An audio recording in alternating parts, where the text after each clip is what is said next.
Good morning, grass touchers. Welcome back to Touching Grass.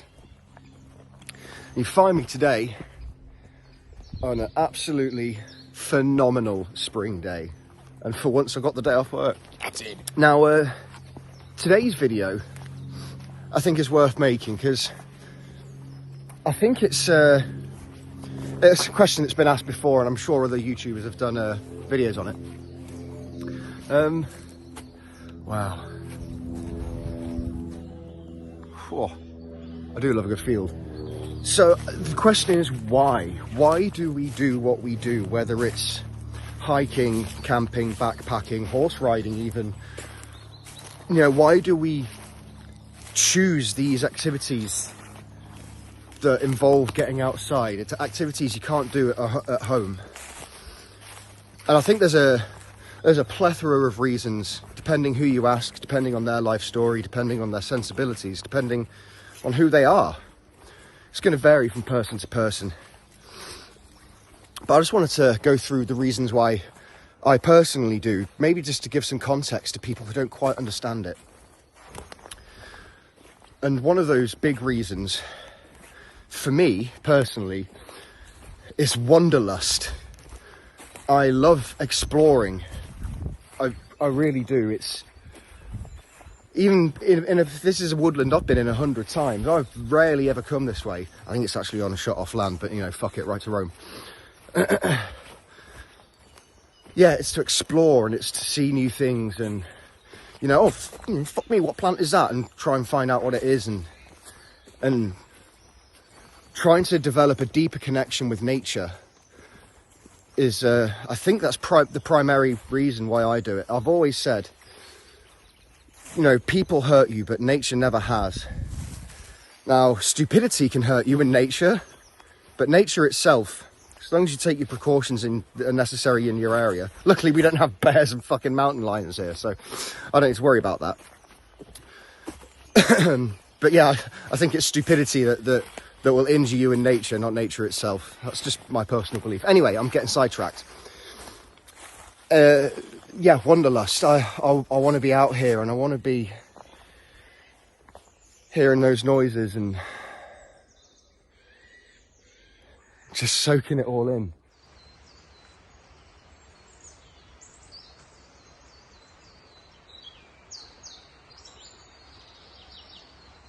The next point, I think, is obviously a popular one for a lot of people, and it's less important for me, but it's important nonetheless, and that's health, physical and mental.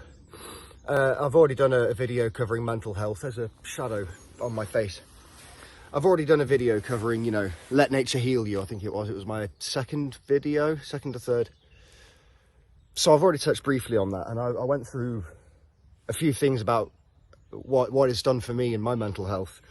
For those who haven't seen it, a couple of years ago I went through quite a bad breakup, and it made me completely rethink everything in my life, but not my hair, apparently. Once again, Cody complaining about his hair. I will get it cut one day, I promise you. I'm supposed to have a mohawk, for God's sake. Anyway, yeah, bad breakup, and my way of getting over it was watching nature documentaries. Now, I lived in London at the time. There was no nature I could get out to, especially not being able to drive. So yeah, about 6 months after the breakup, I thought, well, there's nothing left for me here. Let's move back home. So I moved back home, and for every day for 3 months, I was out in this woodland, exploring and rediscovering myself, and it genuinely was healing. It really reinforced my connection with nature. And last year, this is when I started my degree in environmental science. So yeah, mental health was the main crux, but also physical health. When I was in London, I developed quite a few bad habits that made my weight fluctuate wildly. But once those habits ended, I put on quite a lot of weight, and I've pretty much shed all of it now. And I've done nothing. I've done no exercise. All I've done is work and walk. Work and walk.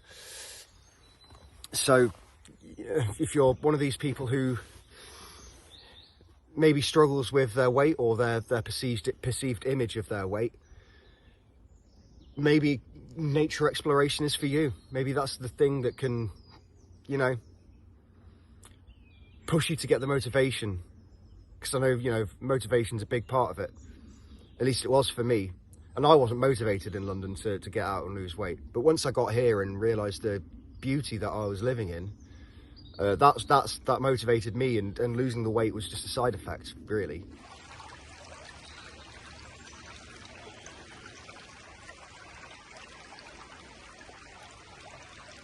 The next is scientific curiosity, is what I'm going to call it. And that for me comes in, I've already touched it briefly, that comes in the form of mycology and botany and ecology as a whole. You know, ecology is really, really what gets my dick hard when it comes to kind of studying nature. I love ecology, and I love studying the links between organisms in an ecosystem and how it builds, and, you know, from the soil right up to the top predator, and, you know, that predator dying and its nutrients going back into the soil. You know, it's the typical circle of life. Lion King's got a lot to answer for, unbeknownst to me, I think. So yeah, scientific curiosity and yeah, just being amazed by how it all works, and that to me is incredible. And it's a short point to touch on, so I'm just going to move on to the next one, and that is the need to see wondrous things with your own two eyes. And I don't do not much travelling outside of the UK. And because of that, you know, a lot of people look at the UK countryside and think, well, it's, you know, it's nothing special. It's nothing special because we grew up with it. It's what we're used to, you know. The Highlands of Scotland to someone in Thailand is probably exotic in its own way. And being able to look at your own backyard and still be just as blown away and impressed and fascinated with it as going to an island in the Caribbean, which I've done, by the way, and it was great. You know, I saw some amazing stuff, but in its own way, it was no more amazing than all of this. It was just different, and it was new. And you can still get that in the UK. We have so many different habitats and ecosystems that you can just go out and explore. We've got, you know, the mountains of Scotland. You've got the Outer Hebrides. You've got the Lake District, the Peak District, the Downs. Snowdonia, you know, we're an island. We've got so much coast, you know. Coastal foraging and coastal exploration and coastal ecology is something that I absolutely adore, and it's not something I can get here, you know.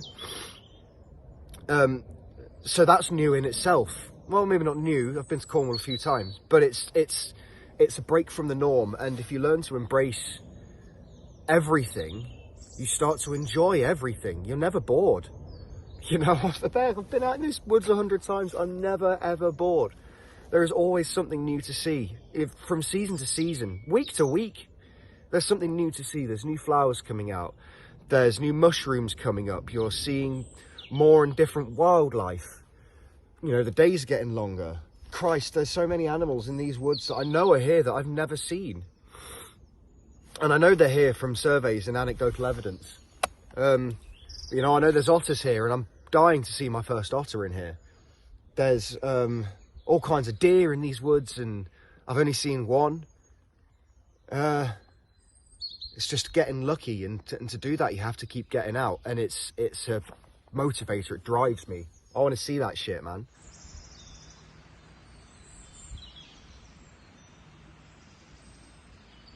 Personal achievement is another big one. You know, I've not done many massive hikes. You know, the most I've done is like two or 3 day hikes, really. But the sense of accomplishment you get from, you know, walking 15 miles up and down mountains, and the suck at the end of the day, you know, it sucks, but if you embrace the suck, then you see it for what it is, which is an amazing experience. Oh, there's a little robin right in front of me. Unfortunately, I can't change the camera on this phone, and he's gone. Oh, gorgeous little dude. Anyway, where was I? Completely lost my place. Yeah, a personal accomplishment, personal achievement. I am planning a Wainwright coast-to-coast hike, which is 192 miles from the west coast to the east coast. I'm sure many of you know it if you're hikers. And that's going to be my biggest hike to date. And I know it's going to fucking suck a bag of dicks. But I also know at the end of it, the pride I'm going to feel in myself, especially being 5 months out from breaking my leg and then doing that. And I mean, I'm healthy enough to, I'm more than healthy enough to now. Like, I barely have an issue with my leg now. Thank God. Yeah, personal accomplishment. And for me personally, those are the main big things, you know, exploration, personal accomplishment, scientific curiosity, and health. They're my 4 big ones. And I'm sure there's many I'm missing off for many other people, but I just wanted to give my perspective on things. Just a quick little, you know, chat in the woods, if you will. Now, I'll say it's a chat, it's just me talking to the camera, isn't it? Of course it is. Which is why I really want this video to be one of engagement. You know, if you do watch this and you get out, please do leave below. What are your reasons? Why do you get out? What makes you want to get up, get your boots on, and get out in the pissing down rain? If it is pissing it down. I mean, it's not hard to get the motivation when it's a day like when it's a day like this. Anyway, I don't think I've really got much more to say, but this one I wanted to be kind of an authentic, true, off the dome kind of non-script. I mean, I don't really script anything. I might do some research on stuff, but now this was just me just chatting wank at the camera. And if you want to get involved and chat some wank back to me, then please do. But for now, I'm going to try and enjoy. I say try and enjoy. Again, it's not going to be hard. I'm going to get off. I'm going to enjoy my day. I'm going to listen to the birds sing.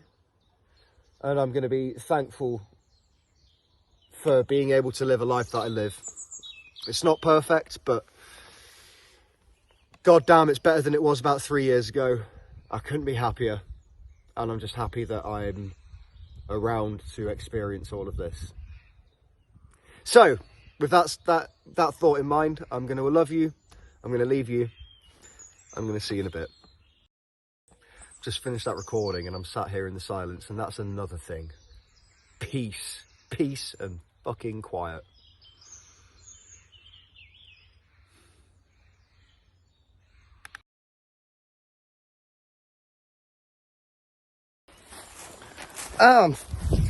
Okay, nature can hurt you when you get stuck in brambles, but hey, again, that was my stupidity for not looking where I was going.